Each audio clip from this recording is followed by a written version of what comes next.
देशवासियों, जय हिंद, जय बजरंगबली।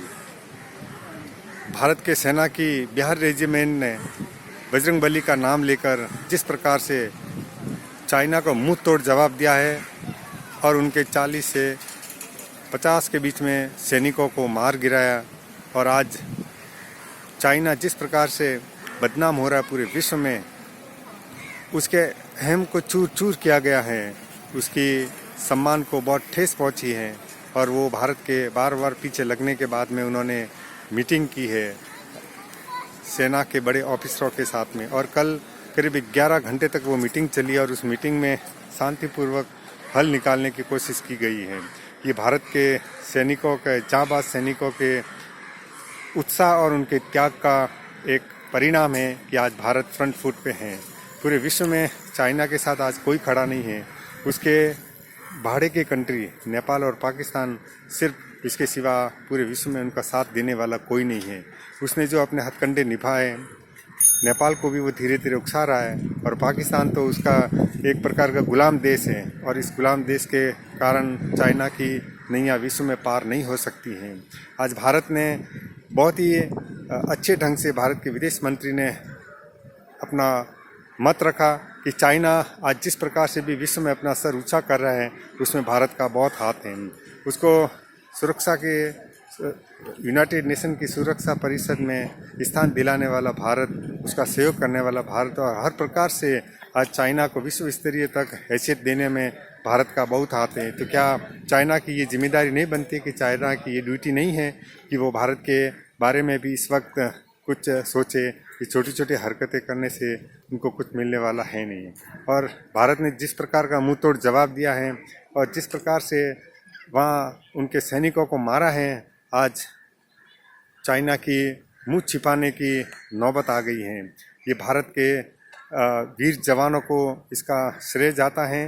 भारत की सेना के हौसलों को एक प्रकार का सम्मान दिया जाना चाहिए, और उन्होंने बहुत ही तारीफ़ काबिल काम किया है कि भारत की आन बान और शान को उन्होंने बनाए रखा है। जिस प्रकार से चीन पूरे विश्व में अपनी हैसियत का लोहा मानता था, लेकिन आज उस हैसियत को चूर चूर कर दिया गया है।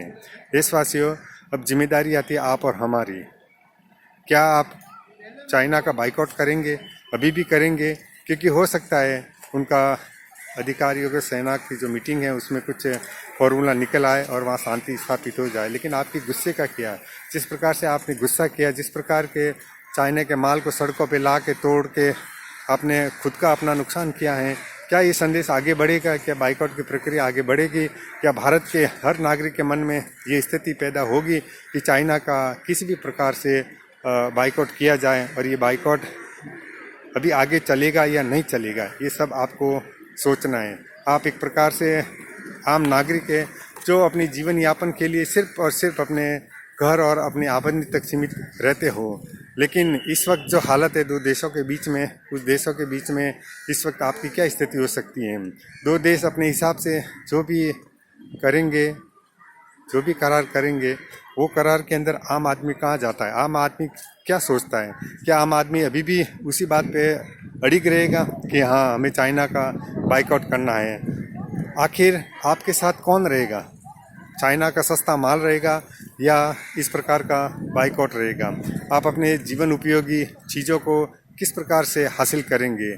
जिस प्रकार से आप चाइना का अच्छा और सस्ता माल लेकर आज दिन तक आए हैं, और करीब $100 बिलियन के लगभग इंडिया आयात करता है और 15-16 बिलियन के लगभग निर्यात करता है। इस स्थिति में भारत की क्या स्थिति बनती है? सरकारी लेवल पर, देश के स्तर पर, अंतर्राष्ट्रीय स्तर पर और एक परिवार के स्तर पर क्या स्थिति बनती है, या ये आप और हमको समझना पड़ेगा। क्या आप भी आगे कायम रहना चाहते हैं चाइना के माल का बाइकआउट करने में? ये सोचना पड़ेगा आगे स्थिति क्या बनती है। आप और हम इस चीज़ पे बिल्कुल गौर करना पड़ेगा कि अगर भारत और चाइना के बीच में कुछ समझौता होता है, कुछ शांति वार्ता स्थापित होती है, तो इस कंडीशन में जो चाइना के गुड का बाइकआउट चला था वो कहाँ जाएगा? क्या आगे भी ये स्थिति चलेगी? क्या सरकार चाइना को मजबूर करेगी? क्या सरकार उत्साह देगी भारत के नागरिकों को कि आप चाइना के गुड को बाइकआउट कीजिए। महाराष्ट्र सरकार कहती है कि हमने 5,000 करोड़ के एग्रीमेंट कैंसिल किए हैं। एक रेलवे का 471 करोड़ रुपए का था, वो कैंसिल किया। तो क्या ये मुहिम आगे चलेगी चाइना के बाइकआउट की, या बस इधर ही रुक जाएगी? भारत को ये सोचना चाहिए। और भारत हमेशा, कभी पाकिस्तान के साथ हमने कारगिल युद्ध जीत लिया, युद्ध जीतने की नौबत क्यों आई? उन्होंने पहले ज़मीन को कब्जा कर लिया, हड़प लिया, उसके बाद उनको भगाया तो वो युद्ध जीत हो गया। अभी चाइना हर जगह घुसा हुआ है, अक्साई चीन में घुसा हुआ है। इधर भी विपक्ष बोलता है कि यहाँ पर भी घुसा है और उनको हमने धकेल दिया। क्या भारत यही करेगा? भारत कभी कब्जा करेगा? भारत अपनी ज़मीन पे वापस कब्जा कब करेगा? वो बोले पीओके हो, अक्साई चीन हो, या और भी जो ज़मीन है, जो जिस प्रकार से पीछे की सरकारों ने भारत को नुकसान दिया और बहुत सी हज़ारों किलोमीटर की भूमि जो विदेशी सरकारों के हाथ में है, क्या भारत उनको लेने की कोशिश करेगा, या जीवन भर यही कहता रहेगा देखो हमने कारगिल का युद्ध जीता, हमने डोकलाम जीता, हमने अभी सैनिकों को भगा दिया, हमने 20 की जगह 40-50 सैनिकों को मारा है? आखिर यही चलता रहेगा क्या? इसलिए आप और हमें सोचना चाहिए कि बाइकआउट किस हद तक किया जाए। क्या सरकार बाइकआउट कर रही है कि नहीं कर रही है? आप और हम बाइकआउट करें तो क्यों करें? देश की जनता करे तो क्यों करें? ये एक विषय है, इस विषय पे आप गौर फरमाइए, सोचिए और भारत के सरकार को उसकी मुहिम में साथ दीजिए।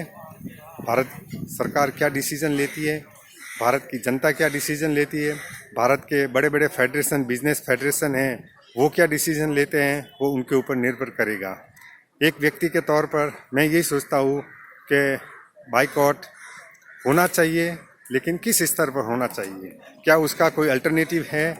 क्या हमें कोई चीज़ 1 रुपये की चीज़ मिलती है, उसके बराबर वापस दूसरी चीज़ भारत में बनती है या नहीं बनती है? या वो चीज़ बनाने के लिए भारत के व्यापारियों को जिस प्रकार की भी सहायता दी जाए, सरकार क्या उसके लिए कदम उठाएगी, या सरकार उसको वित्तीय सहायता देकर उनको उत्साहित करके फैक्ट्रियाँ लगवाएगी? तब ये कहीं जाके ये संभव है कि आप चाइना को बाइकआउट कर सकते हो। हालांकि भारत के प्रधानमंत्री श्री नरेंद्र मोदी जी ने आत्मनिर्भरता का जो मंत्र फूका है, वो मंत्र बहुत हद तक कारगर हो सकता है आने वाले समय में, और उस मंत्र को आप पालन करते हुए समझिए आर्थिक स्थिति को और व्यापारिक स्थिति को और भारत सरकार की नीति को कि आत्मनिर्भर बनने के लिए क्या क्या होना चाहिए, क्या क्या करना चाहिए।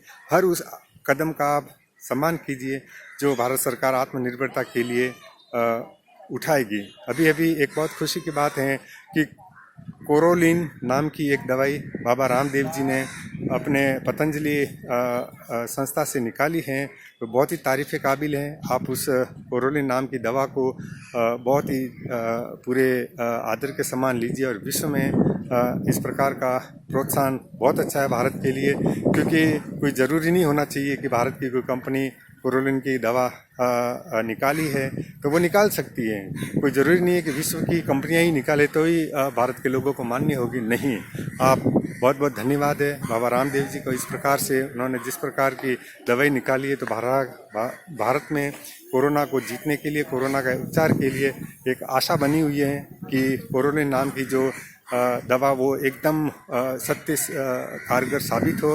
और एलोपैथी की दवाई से पहले उन्होंने ये दवाई आयुर्वेदिक निकाली है, तो बहुत ही तारीफ़ काबिल है। और भारत एक संदेश पूरे विश्व को दिया है कि वो हर चीज़ में, हर क्षेत्र में आज विश्व स्तरीय अपना कदम बढ़ा रहा है और बहुत सराहनीय है। कोरोना काल अभी भी चल रहा है, ध्यान रखिए, मुंह पे मास्क लगाइए, हाथ धोइए, सोशल डिस्टेंसिंग का पालन कीजिए, 2 गज बहुत है ज़रूरी, आप मेंटेन कीजिए। और जहाँ तक हो सके घरों में रहो, ऑफिसों में रहो, दुकानों में रहो, संभल के रहिए, लापरवाह मत बनिए।